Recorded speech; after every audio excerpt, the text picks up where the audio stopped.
Hello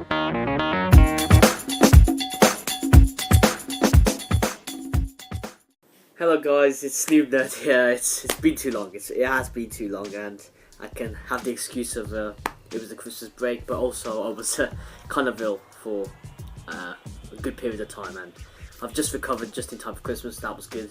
Hope you had a very good Christmas yourself. But now it's Boxing Day, and it's a bit late, I know, but let's go into Aquaman. Of course, loads of people, or many of you watching this, have already watched it. It's just going to be a spoiler review. If you haven't watched it, just do yourself a favour and just find a way. You've got time now. You've got no excuse. It's a great movie. DC has pulled it out of their ass and just delivered a really solid foundation to follow for other solo movies and the sequel for, of course, the great world of Atlantis. That is finally being represented on the big screen. Where do I even begin? So let's begin. I'm going to go chronological order. So the start of the movie, we have the flashbacks with, of course, the lighthouse keeper. I forgot the name, but it's played by the guy who is in Star Wars, who plays the Jango Fett.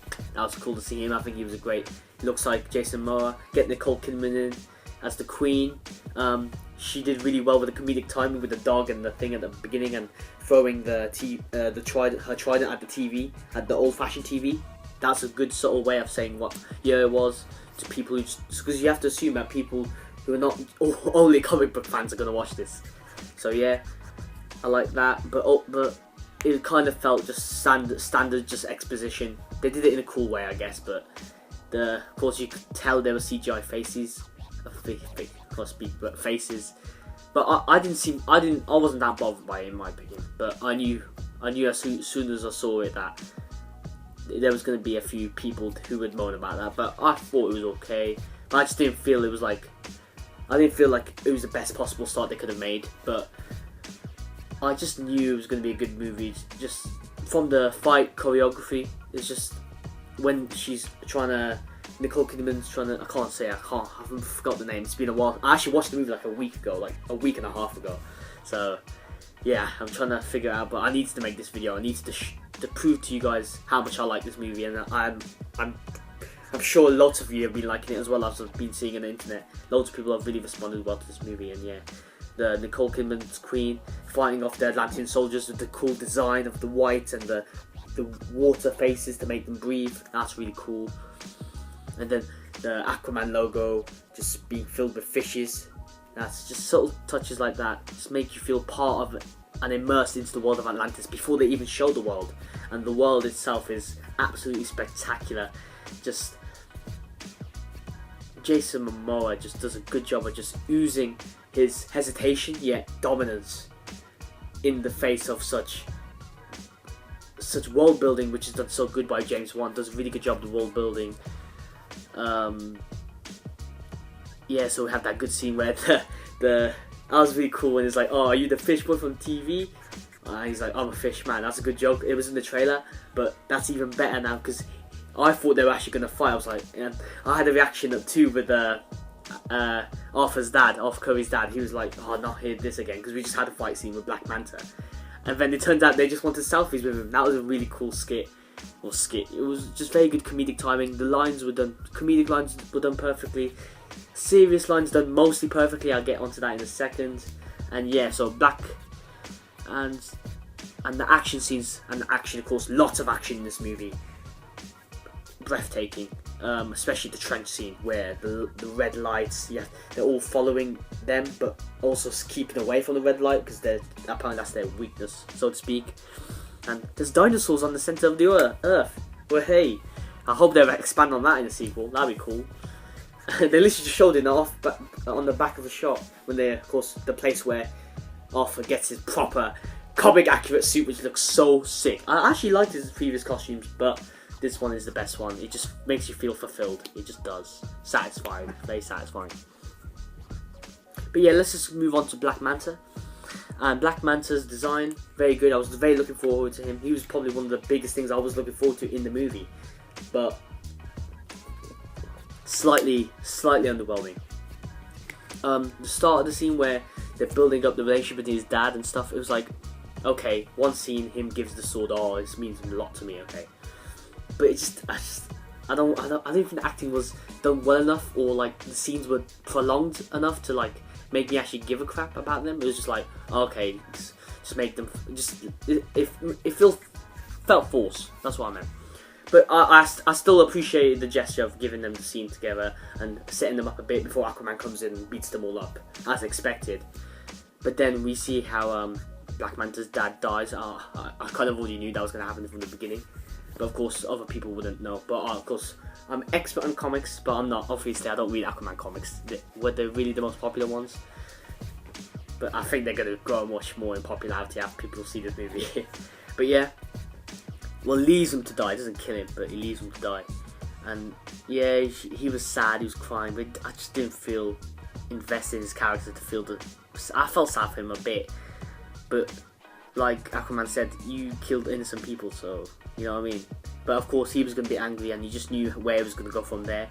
It was going to just, but they didn't. After that point, they just had like one scene with him getting the equipment, and then for like a loads amount of movie, he just wasn't in it, so you kind of forgot about him. Afterthought, almost. Especially when you compare him to Orm. King Orm, played by Patrick Wilson, is the MVP villain. Such a fantastic casting choice. Of course, he's been in most Jason Momoa movies, James Wan movies, and again, he just is such a good actor. Patrick Wilson's a very underrated actor in my opinion, and we've seen him in Watchmen, we've seen him in Conjuring. So good. The purple costume, his ability to be entertaining as like he's the villain, but he's a bit more complex than that, but it's still entertaining. It's not boring. It's not. You feel like he actually means every word he ever says in the movie, all the way up to the end where the mother comes in and he's like, what's going on? He's like, he becomes much more sympathetic. But even before that point, you could see his point of view, and you can see how, he's always been the king of Atlantis. He always he never knew about this other half-breed kid up there, you know what I mean? He was raised for this entire life. The fighting choreography between him and Jason Momoa, I wish I had actually more of that between them two. Of course, that was a funny joke when Aquaman's like, never knew how much of a prick you would be, you know? And I finally met you. Absolutely brilliant. The Ocean Master line, how they implemented that name in, was much more better than how they implemented Black Manta. Manta's the code name, that was very good.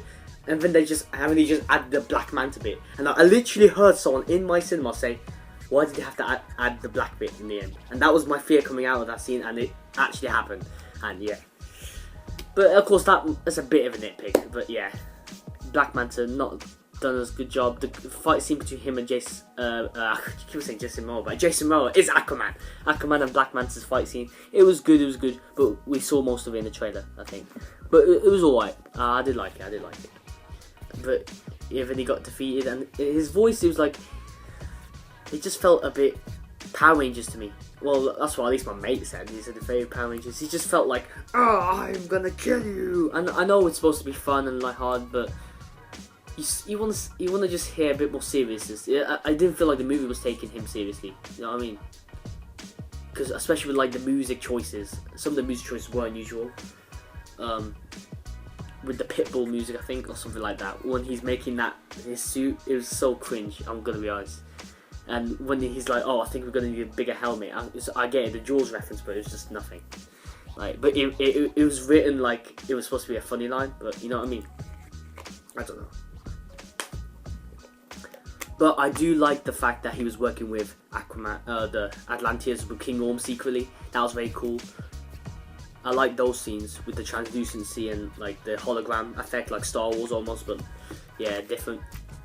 I like that though. So, and you never know. Sequel looks like he's been teased for the sequel, but it didn't really get me excited that much. The post-credit scene didn't really have connections to other DC movies. They wanted to just make this stand alone. Of course, that's a good choice. I think just settle down a bit, focus on this part of because that's the best thing about DC is that each character feels like their own world. You know what I mean? That's what they should be, Evan. When they come together, it's so good. But you have to do the building blocks first. You know what I mean? Just like Marvel have done. So yeah. So him and working with that Dr. Stephen Shin, I was like, I couldn't really take him seriously because he was a comedic actor, and he was just like, stereotype. Oh, everyone thinks he's crazy and he's you know what I mean. But well, hopefully they pay that off in the sequel. Maybe they won't be the only villain in the sequel. But Abdul Rahim II, what a sick name, by the way. I've said that before in the reactions for the trailers. Maybe he should be getting bare material, but with the material he was given, I don't think he made the best impression that I thought he would give. So yeah, I've speaking too much about that. Mera, how can I forget Amber Heard as Mera? Absolutely perfect to a T. She's great to. She's so pretty, but she's not pretty for the sake of being pretty. She's not your typical damsel in distress. She's not your typical action hero who's trying to force her way into the movie and make. She's rightfully part of the movie, and she's forms a well bonded relationship with Aquaman naturally, and it's so cool to see. And her water bending powers are done so magnificently. I wish I saw more of it. Once again, the wine bit with the wines coming out of that's a very good effect, so good. I hope we see more of that in the next movie. And I don't even read Aquaman comics as I just said, but I have a feeling that they've got the best part of their relationship sorted. I think they've got it sorted, and that kiss, so epic, so satisfying. Or I don't care, it's in the middle of a brilliant battlefield. It's fine, just have time for that. And I liked it. I liked the banter they had. I liked her trying to get used to the world, almost like Little Mermaid style. She might as well be the Little Mermaid, but with that badass edge to it, and I love it. Of course, again, a new comics accurate suit. Once again, I did like the suit before, but her acting in Justice League wasn't the best. But in this movie, Jason Moore and Amber Heard are gone. They're used correctly by James Wan. There's something similar names. James Wan gets the best out of those actors and just elevates them a lot. And wow, I can't wait to see how they fit into other movies. And so Mera, not just Aquaman, with other DC characters. Mera can also be with other DC characters, Wonder Woman and them lot. I'm really excited to see that occurs. You never know what happens. Oh, 12 minutes. No, not 12 minutes. Julie Andrews as the of course it was predictable when in my opinion when the mother was seen to be alive, but I think the scene was done very well. Her being reunited with the son, you could tell that connection was there, even though we only had the younger actors being used, not Jason Moore. But the younger actors did a very good job of portraying their doing what they had to do in terms of the scene, being training to learn how to become the Aquaman without being, of course, seen by the Atlantis, who was just like didn't know what was going on. And then getting trained by Volko, who's played by Willem Dafoe. My G, everyone knows who he is, man. He's the guy from Spider-Man, isn't it?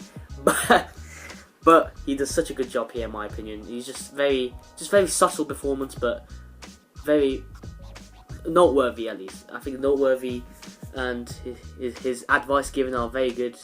He could have been stereotypical, just advice. Okay, yeah, but he's Willem Dafoe's such an experienced actor, and experienced actor. He did it with such sincerity. Very good performance. I like the reveal with him being found out by Orm. Orm was just like, we don't actually know how Orm actually knew about that, but I guess it leaves you or maybe they do. Leave your thoughts down in the comments below to see if I'm wrong. But yeah, Orm, even if Orm didn't actually have an explanation to how he knew, the scene was done it was very tense, it was very nice. It was just sprinkles of just quieter moments in between the bigger action entertaining pieces, just to give it that little bit, lots of heart. Even if there are some cases of cringiness and stuff like that, you could tell they're trying. You could tell they actually gave a crap about the material, and they gave a crap about what story they were trying to tell, and that's always going to resonate with me and the audience. I think did I go on a tangent? Yeah, so Volko, of course, is teaching that one scene where he's teaching the second oldest Aquaman actor. That was a bit cringy in my opinion. He's like, "Ooh, I can't get past this shield" or something like that. this water shield, but that pays off very nicely at the end of the movie when he uses it, I think, to his advantage while he's riding a seahorse. Well, hey, lovely job, like. I saw a meme of him being compared to the old one. So yeah, the old cartoon Aquaman where he's riding a seahorse as well.